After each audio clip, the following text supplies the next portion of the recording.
नमस्कार बच्चों, आज की हिंदी कक्षा में आपका स्वागत है। आशा करती हूँ कि आप सभी अपने घरों में होंगे और सुरक्षित होंगे। आज हम व्याकरण संबोध पाठ 2 अनुस्वार एवं अनुनासिक पढ़ेंगे। सबसे पहले अनुस्वार। वर्णमाला में अनुस्वार को अ स्वर के ऊपर बिंदु लगाकर अम रूप में दिखाया जाता है, पर इसका अर्थ यह नहीं है कि अनुस्वार केवल अ स्वर के बाद ही आता है।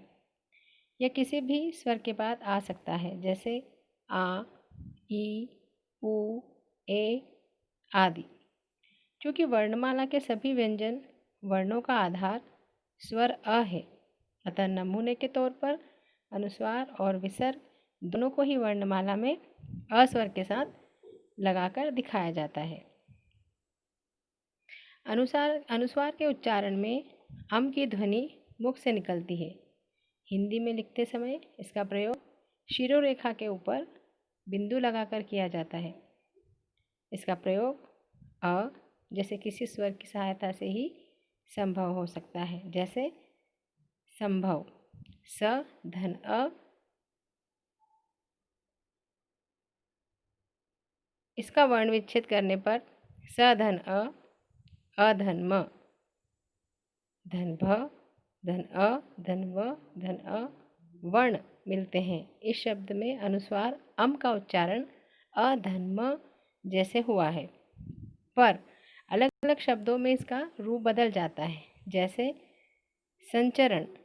अब स न बनाने के लिए अम बनाने के लिए अ धन न, अन, स धन अम धन च धन अ धन र धन अ धन ण धन अ, संचरण। अनुस्वार के प्रयोग के कुछ नियम। अब अनुस्वार के प्रयोग के नियम देखते हैं। पहला, पंचमा अक्षर। पंचमा अक्षर का नियम क्या होता है?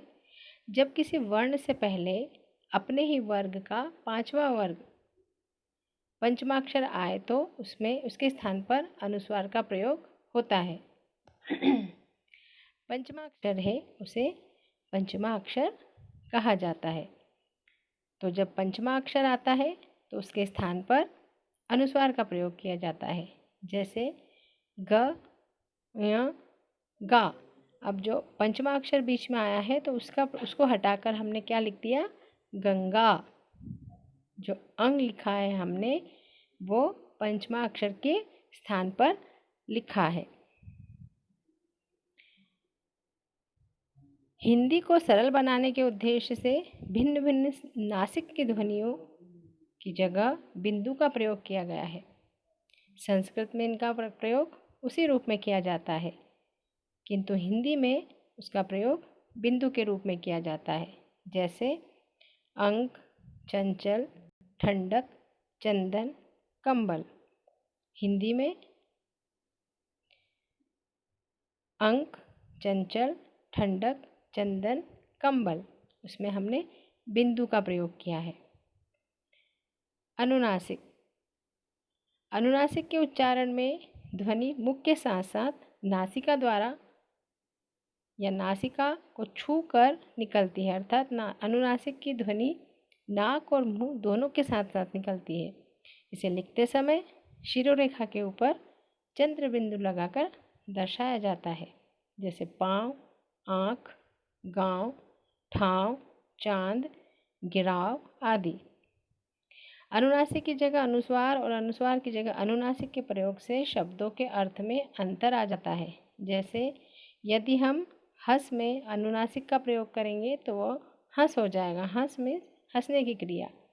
किंतु जब हम उसमें अनुस्वार का प्रयोग करेंगे तो वह हंस हो जाएगा, जबकि हंस एक पक्षी है। अनुनासिक का प्रयोग बिंदु के रूप में, जब शिरोरेखा के ऊपर स्वर की मात्रा लगी होती हो, अनुनासिक का प्रयोग बिंदु के रूप में अर्थात अनुस्वार के समान ही किया जाता है, जैसे मैं, हैं, में, कहीं, गोंद, भौंकना, पोंगल, जोंक आदि। शिरोरेखा के ऊपर मात्रा न होने पर इसे चंद्र बिंदु के रूप में भी लिखा जाता है, जैसे आंगन, आंख, कुंवारा आदि। अर्धचंद्राकार और अनुनासिक में अंतर। हिंदी भाषा में अंग्रेजी के बहुत से शब्द प्रयोग होते हैं। इनको बोलते समय इनकी ध्वनि आ और ओ के बीच की निकलती है। इसे दर्शाने के लिए अर्धचंद्राकार का प्रयोग किया जाता है। जैसे अंग्रेजी भाषा से हमारी हिंदी भाषा में प्रयोग किए जाने वाले शब्द डॉक्टर, ऑफिस, कॉलेज आदि। इन शब्दों की ध्वनियाँ क्रमशः डा और डो, आ और ओ, का और को के माध्यम की है। इनके उच्चारण के समय मुंह आधा खुला रहता है, आगत भी कहा जाता है। ध्यान रहे कि अर्धचंद्राकार का प्रयोग अंग्रेजी शब्दों के लिए होता है, जबकि अनुनासिक हिंदी की ध्वनि के लिए। बच्चों, मैंने आपको अनुनासिक दोनों समझा दिए हैं। अब इससे संबंधित कुछ अभ्यास प्रश्न हैं जो मैंने आपको नीचे दिए हैं। नीचे दिए गए शब्दों में उचित स्थान पर अनुस्वार का प्रयोग करते हुए शब्दों का मानक रूप लिखिए।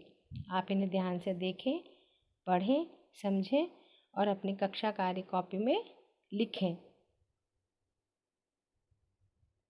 इन प्रश्नों को लिखकर आप पुनः अभ्यास करें। बार बार लिखें, बार बार समझें और ध्यान दें कहाँ आपने गलती की है। बार बार अभ्यास करने से आपको सही ज्ञान प्राप्त होगा। इसे अपनी कॉपी में लिखें और समझें। अगली कक्षा में मैं आपको व्याकरण संबोध का अगला पाठ समझाऊंगी और अभ्यास भी